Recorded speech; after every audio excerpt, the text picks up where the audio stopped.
Hello everyone, আমি দিশা নতুন একটা ইনফরমেটিভ ভিডিও নিয়ে চলে এসেছি।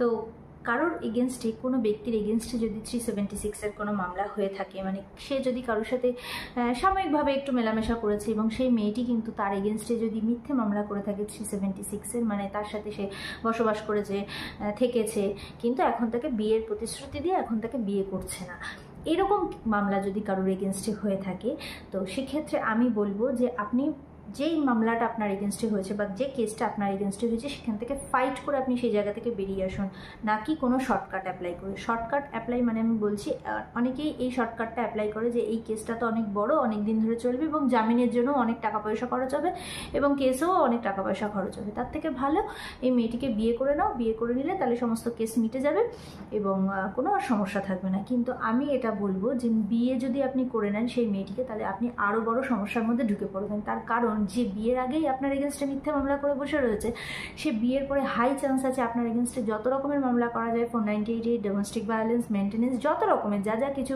ক্রিমিনাল মামলা একটা ওয়াইফ তার হাজব্যান্ডের এগেনস্টে করতে পারে, সেগুলো কিন্তু সব কিছুই সে আপনার এগেনস্টে করবে, এটা কিন্তু হাই চান্স থাকে। তো সেক্ষেত্রে আমি বলবো কোনো শর্টকাট অ্যাপ্লাই না করে আপনি কেসটা থেকে ফাইট করে বেরিয়ে আসুন, তো সেক্ষেত্রেই আপনি লাভবান হবে। হয়তো সাময়িক আপনাকে পুলিশ অ্যারেস্ট করবে, আপনাকে জেলেও হয়তো যেতে হতে পারে, কিন্তু আপনি ভালো অ্যাডভোকেটের সাথে যোগাযোগ করুন, আপনার জামিনও হয়ে যাবে এবং আপনি কেসের ট্রায়াল কমপ্লিট করে খুব সুন্দরভাবে কেসটা থেকে বেরিয়ে আসতে পারবেন। ভয় পাওয়ার কোনো কিচ্ছু নেই। শর্টকাট অ্যাপ্লাই করবেন না, শর্টকাট অ্যাপ্লাই করলে আপনার জীবনে আরও বড় সমস্যার মধ্যে আপনি পড়বেন।